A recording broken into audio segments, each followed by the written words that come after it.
अरे चूंदड़ी कोरे पल्लो रे अब तो छोट कानूड़ा मारी रे चूंदड़ी को पल्लो रे अब तो छोट कानूड़ा।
तैन बेच जाऊं लीन रोजीना तू खावे एक कानूड़ा तैन बेच जाऊं लीन रोजीना तू खावे एक कानूड़ा तैन बेच जाऊं लीन रोजीना रे तू खावे।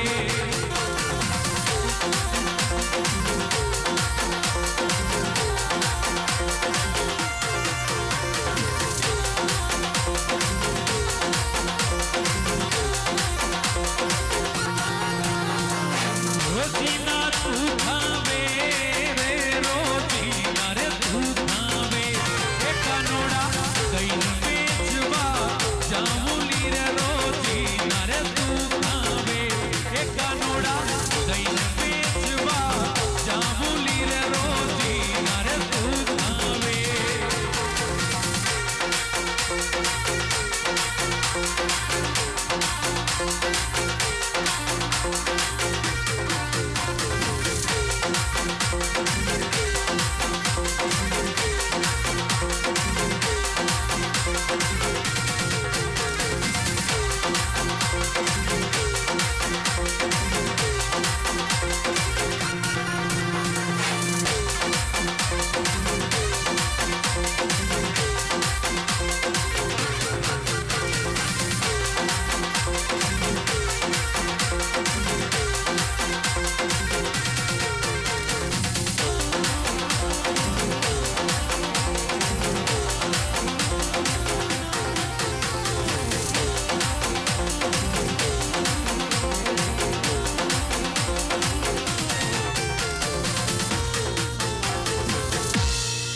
अरे राजी सूखा पोकर पड़ना तानी खोटी छे एक कानूड़ा राजी सूखा पोकर पड़ना तानी खोटी छे एक कानूड़ा राजी सूखा पोकर पड़ना तानी खोटी छे।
ये प्रकाश माली सोनम टेली फिल्म्स में गावे हे रसिया प्रकाश माली सोनम टेली फिल्म्स में गावे हे रसिया प्रकाश माली सोनम टेली फिल्म्स में गावे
अरे चूंदड़ी को रे पल्लो अब तो छोड़